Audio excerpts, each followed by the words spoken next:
안녕하세요. 상식이 돈이 되는 지식스쿨 크리스티입니다. 연락사무소의 폭파는 첫 시작에 불과하다.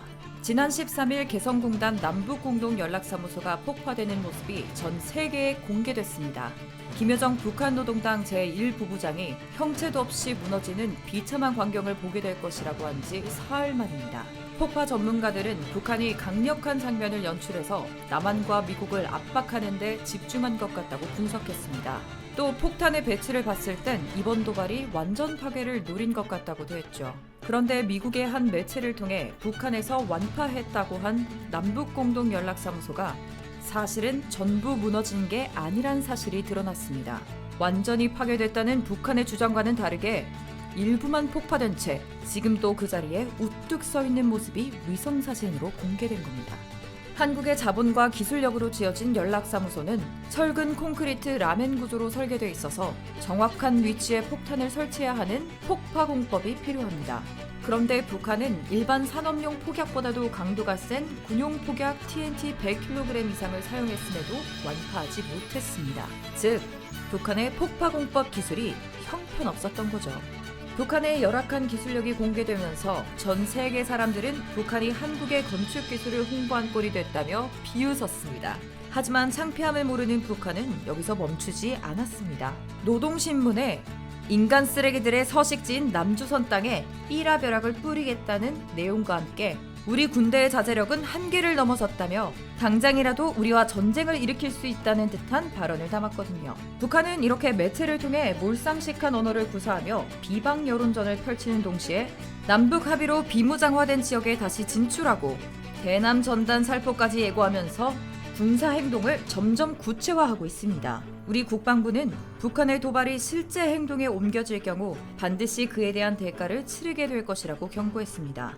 그런데 오히려 북한 측에서는 우리 군에게 가만히 있으라는 협박을 했죠. 공연히 화를 자청하지 마라. 찍소리 말고 박혀 있어라. 함부로 나서면 큰 경을 치르게 될 거다 라고 한 겁니다. 몰상식한 비난과 협박을 하던 북한이 덤벼보라는 식이 아니라 가만히 있으라고 말하는 건 한편으로는 제발 가만히 있어달라는 부탁이나 투정처럼 들리기도 합니다.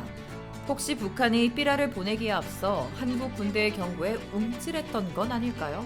북한이 정말 자신들의 행동과 군사력에 자신 있긴 한 건지 의문이 듭니다. 영상 시작 전 좋아요와 구독하기 부탁드립니다. 지난 17일 북한은 비무장지대에서 철수했던 철거감시 초소에 병력을 다시 투입하겠다고 경고했습니다. 그리고 다음 날인 18일 서부 전선의 북한 GP에서 북한군이 삽을 들고 땅을 파는 모습이 관측됐죠. 이미 북한이 GP를 복원하고 있다는 가능성이 나타난 겁니다. 남북은 2018년 9.19 군사합의에 따라 비무장지대에 있는 GP를 모두 폭파시켰습니다. 그런데 지금 북한이 남북 간의 합의를 일방적으로 파기한 거예요. 합의 당시엔 다시는 GP를 사용할 수 없도록 불가역적 완전 파괴를 하자며 약속해놓고 지금 GP를 복구하고 있으니까요. 북한은 이렇게 비무장지대에서 군사적 행동을 개시하면서 전 세계에 파렴치한의 끝이 어떤 건지 보여주고 있습니다. 전문가들은 북한이 이렇게 무작정 강하게 나오는 이유를 잘못된 판단 때문이라고 분석합니다. 본인들이 금방이라도 한국에 치명적인 타격을 줄 수 있다고 생각하기 때문이랍니다. 북한이 한국을 압박할수록 앞으로 진행될 남북 간의 대화에서 자신들이 유리한 고지를 차지할 수 있을 거라고 보는 거죠. 그렇게 되면 한국으로부터 더 쉽게 경제적인 지원을 받을 수 있을 테니까요. 그래서 북한은 이번에도 서울 불바다 이야기를 꺼냈습니다. 서울 불바다의 근거는 북한의 방사포와 장사정포에서 나온대요. 170mm의 장사정포의 사정권은 서울시청과 잠실 종합운동장까지 들어가는데요. 북한이 가지고 있는 이 포를 모두 동원하면 1시간에 최대 10,000발 정도를 쏟아부을 수 있다고 합니다. 하지만 무서울 건 없어요. 한국군은 북한의 도발에 어떤 식으로든 대비할 수 있으니까요. 북한은 이 포들을 동굴 속에 숨겨놨다가 유사시 밖으로 꺼내 쏘곤 합니다. 우리 군은 그 포를 다시 동굴에 집어넣을 때 무방비로 놓이는 시간을 노려서 반격할 수 있도록 대비를 해뒀죠. 또 포를 숨겨놓은 동굴을 집중적으로 때릴 수 있게 한국형 전술지대지 유도무기도 개발했습니다.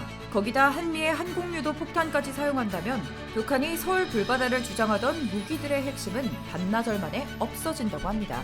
사실 우리 군에 반격이 없더라도 북한의 방사포나 장사정포는 정확도부터 문제가 있습니다. 연평도 포격 당시에도 30%는 불발탄이었고 30% 정도만 우리 군사시설을 타격했거든요. 또 그 위력도 그렇게 강하진 않아요. 딱 한 발만이 해병대 건물 천장을 뚫었는데 그 와중에 내부에는 피해가 거의 없었다고 해요. 북한의 서울 불바다 이야기가 무섭지 않은 이유는 또 있습니다. 북한이 서울을 향해 폭격을 하면 서울 전체에 불이 붙을 수는 있지만 서울에 살고 있는 수많은 외국인에게도 함께 피해가 가는 거거든요. 북한이 서울을 불바다로 만들면 수많은 외국에게 선전포고를 하는 거나 다름없다는 겁니다. 그리고 우리가 북한의 군사 행동에 철저히 대비할 수 있다는 건 우리가 그만큼 북한의 동향을 속속들이 파악하고 있다는 말이기도 합니다. 이번 남북공동연락사무소 폭파에도 국방부가 빠른 대처를 할 수 있었던 건 감시 장비를 통해 꾸준히 상황을 지켜보며 대비했기 때문이래요. 그런데도 북한은 계속 몇 가지 무기만 믿고 대한민국을 협박할 수 있다고 생각합니다. 이런 잘못된 판단 때문에 북한이 계속 자멸의 길로 가고 있는 거겠지만요.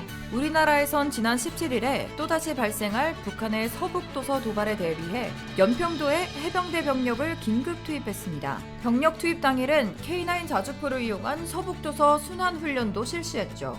K9 자주포는 세계에서 인정받는 무기로 북한이 정말 두려워하는 무기 중 하나입니다. 한국은 연평도가 포함된 서북도서 지역에 K9을 전보다 3배 이상 배치시켰어요. 그리고 단 한 발만으로도 축구장 크기의 면적을 초토화시키는 강력한 230mm의 다연장 로켓 천물을 고정 투입해 언제라도 북한 본토를 타격할 수 있도록 대비해뒀습니다. 또 사거리 20km의 정밀 타격이 가능한 스파이크 미사일도 투입해 북한군의 해안포를 무력화시키고 중거리 지대공 미사일 1000군과 단거리 지대공 미사일 1000마로 북한군 공군 역시 무력화시킬 수 있습니다. 우리 군의 무기는 여기서 끝이 아닙니다. 세계 최강의 공격 헬기 아파치와 코브라 공격 헬기가 있고요. 2.75인치 유도 로켓 비공으로는 북한 공기부양정의 기습 침투와 탱크를 원천 차단할 수 있습니다. 또 윤영화급 유도탄 고속함, 참수리급 신형 고속정, 이지스 구축함, 와일드캣 해상작전 헬기, F-35 스텔스 전투기와 F-15K, F-16까지 한국의 첨단 무기들은 언제 일어날지 모르는 북한의 NLL 도발에 즉각적으로 대응할 태세를 갖추고 있습니다. 그러니까 북한은 우리에게 어떤 식으로 도발하더라도 상대조차 되질 않는다는 거죠. 한국 정부와 국방부에서 북한에 그만큼 강하고 단호하게 응답했던 이유가 바로 이런 엄청난 전력차 때문입니다. 이런 한국군의 위대함은 전 세계가 모두 알고 있습니다. 해외 군사 전문가들에게 한국군이 극찬을 받고 있는 이유를 살펴보면 먼저 한국은 세계 최고의 자주포 기술을 갖고 있습니다. 한국의 K9 자주포는 1000대 이상이 실전에 배치됐고 기후나 지형 조건을 불문하고 탁월한 성능을 보이고 있어서 해외에서도 인기가 많아요. 그뿐 아니라 한국은 영국, 프랑스, 독일의 3세대 전차를 모두 합친 것보다 2배 더 많은 3세대 전차를 갖고 있습니다. 심지어 수입이 아니라 직접 개발할 수 있는 기술까지 갖춘 전차 개발 강국이죠. 그리고 우리는 세계 5대 공군력을 갖고 있습니다. 고성능 전투기를 많이 보유한 우리 공군은 아시아에 있는 웬만한 국가의 항공기를 상대할 정도로 강력하고요. 전투기 작전 반경을 늘려줄 공중급유기인 KC-330까지 작년에 이미 전력파를 맞춰 우리 공군 전투기의 작전 능력을 획기적으로 늘렸다고 합니다. 그리고 헬기 전력도 동북아에서 가장 강력하죠. 최근 한국군은 아파치 공격 헬기를 도입했는데 이 전력은 곧 미국과 버금가는 수준으로 예상된다고 하네요. 게다가 한국군은 해상에서도 강력합니다. 해외에서는 한국이 10년 안에 최신의 전투 함대를 건조할 수 있는 나라로 평가받고 있거든요. 한국의 뛰어난 조선 능력은 이미 인정받아 왔지만 아직 함정 분야에선 강국이라고 할 수는 없는데요. 해외 군사 전문가들은 한국이 2016년부터 우리 기술로 건조된 함정을 운영하고 있는 만큼 10년 안에 최신의 전투함대를 건조해 대양 해군이 될 수 있을 거라고 보고 있습니다. 벌써 한국형 이지스함인 KDDX도 개발하고 있고 F-35B 스텔스기를 탑재 가능한 한국형 항공모함 도입도 확정됐습니다. 그뿐 아니라 한국의 잠수함은 미국의 항공모함도 격침시킬 정도로 강력한데요. 세계 최대의 해상훈련인 림팩에서 우리나라의 잠수함이 미국의 항공모함을 성공적으로 격침했던 사례가 있었으니까요. 또 대한미사일을 만드는 기술까지 뛰어납니다. 한국이 자체적으로 개발한 아음속 대한미사일 해성은 명중률 100%를 자랑하고 있어 해외에서 주목받고 있습니다. 러시아, 중국, 일본 같은 강대국에 둘러싸여 있으면서 북한과도 대치하고 있는 한국은 언제나 세계 군사력 평가에서 10위권을 유지하고 있었고 현재는 군사력 6위에 있을 만큼 육, 해, 공 모두 완벽하게 군사적 도발에 대비하고 있습니다. 이렇게 엄청난 전력 차이도 불구하고 남북 간의 긴장은 고조되고 있습니다. 북한은 계속해서 언행의 수위를 높여가고 군사 행동을 하나씩 실행하면서 우리를 협박하는 건 물론 미국을 협상 테이블로 끌어들이려고 하고 있거든요. 하지만 한국은 북한에게 무릎 꿇을 일도 없고 북한의 요구를 쉽게 들어주지도 않을 겁니다. 신의 몸이 죽지 않고 살아있는 한 적들은 우리를 업신여기지 못할 것입니다.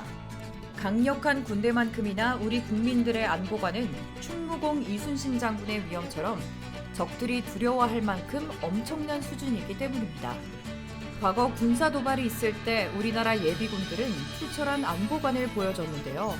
불러만 달라며 북한의 도발에 우리 국민들도 언제든 맞설 준비가 되어 있다는 걸 보여줬죠. 사실 한국은 북한과 이렇게 전력 비교를 하는 것 자체가 무의미할 정도로 이미 선진 강국입니다. 전투력은 물론 경제력까지 엄청난 차이가 있으니까요. 지금 북한의 경제 상황은 심각한 수준입니다. 코로나19의 여파와 대북 제재로 대중국 수출액이 무려 96%나 급감해 제2의 고난의 행군이라 불릴 정도라고 해요. 북한의 지난 3월 수출액은 60만 달러, 겨우 7억 2천만 원 정도였다고 합니다. 이걸 1년으로 계산하면 북한 전체의 1년 소득이 겨우 864억이라는 건데요. 2020년 국방 예산으로만 50조가 넘는 돈을 지출한 한국을 상대로 북한이 얼마나 유효한 도발을 할 수 있을지 의문이 들긴 하네요. 여러분은 북한의 도발 어떻게 생각하시나요? 이와 관련된 여러분의 다양한 의견 댓글로 남겨주시면 감사하겠습니다. 혹시 주식하시나요? 방위산업 관련 급등 종목이 알고 싶으시다면 오른쪽 버튼을 클릭해주세요. 이상스쿨 주식을 모르면 이상스쿨 주식 모르니? 이상스쿨